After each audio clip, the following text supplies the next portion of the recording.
We're thinking about a change. When change don't come easy. Always talked about there's 7 stages of change.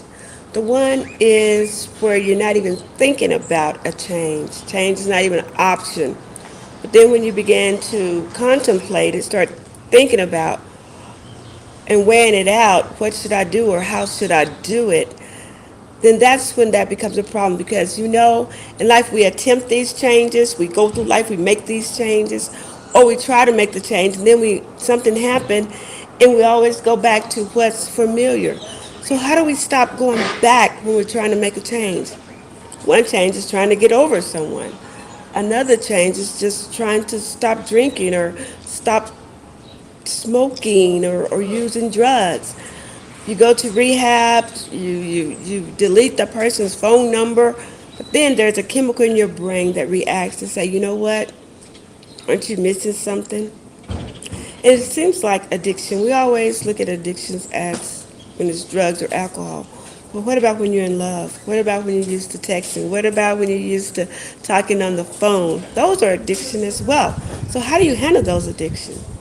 Well, it's easy to give advice, but do we follow our own advice? Well, the first thing you need to do is to acknowledge I do need to change. This is really hurting me. Weigh out the change.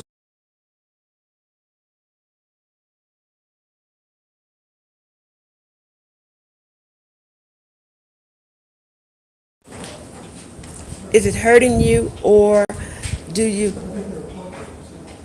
think it's a benefit? If it's a good change, then keep it up. Keep it up. It's just like when you go into the gym and you work out and you notice a change in your body. Oh wow, this looks nice on me, and you begin to change. But if it's hurting you, if it's a one way, then it is time to change. Think of the reason to change. Be about that change. If you're in a relationship and it's hurting you, someone has to disconnect. And that's the hardest part because we disconnect, we always reconnect. But in a relationship, in order to get over something, you got to replace it with something new or something different or a new hobby or read a book.